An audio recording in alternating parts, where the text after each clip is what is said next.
want to do a breakdown of how we get the block we use in construction. So I said, let's assume the length of a wall to be the dimension of the wall 3 by 4 wall.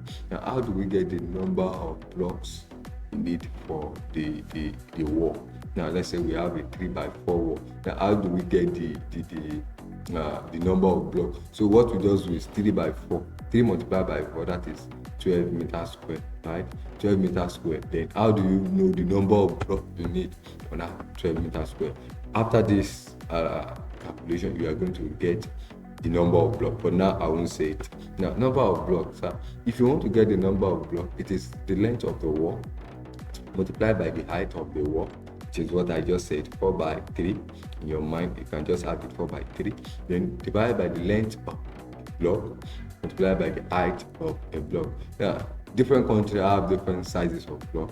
From this part of the world, the length of our block that we always use is 450, and the height is 450 mm, and the height is 225 mm or 230 mm. That is the dimension of the block we usually use here. So we have the 6 inch, we have the thickness. I mean, in the thickness we have the 1 of 9, we have 6 inch, we have 4 inch.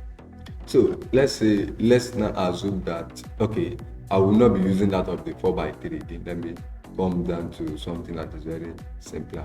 So let's say we have a length of wall 1 meter, and we have a height of the wall to be 1 meter. That is, if you put that into this formula, you're going to have 1 by 1, right? Which is what I have here, 1 multiplied by 1. Then length of a block, just like I said, the length of our block is 450 mm, and height of a block, which is this. If you do that, you're going to come about 9.66 blocks. That is 10 blocks.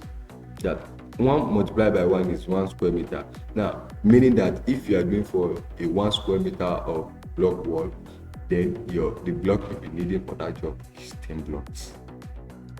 Also, if you are doing just like the illustration I was making, if you are doing for 4 by 3, which is 12 meters square, the number of blocks you need is that 12 meters square multiplied by 10, that is 120 blocks. So I have it here that therefore 1 meter square of wall requires 10 blocks. So just know this at the back of your mind. Even if you will not know the calculation and every other thing, know that 1 meter square of wall requires 10 blocks. So if you are doing for 5 meters square, that is 5 multiplied by 10, you are going to have 50 blocks. If you are doing for 10 meters square of wall, that is 10 multiplied by 10, that is 100 blocks. So that is the amount of blocks. So if you are doing for, let's say, 50 meters square, that is 50 multiplied by 10, that is 500 blocks. So that is how to come about the number of blocks you need for block work.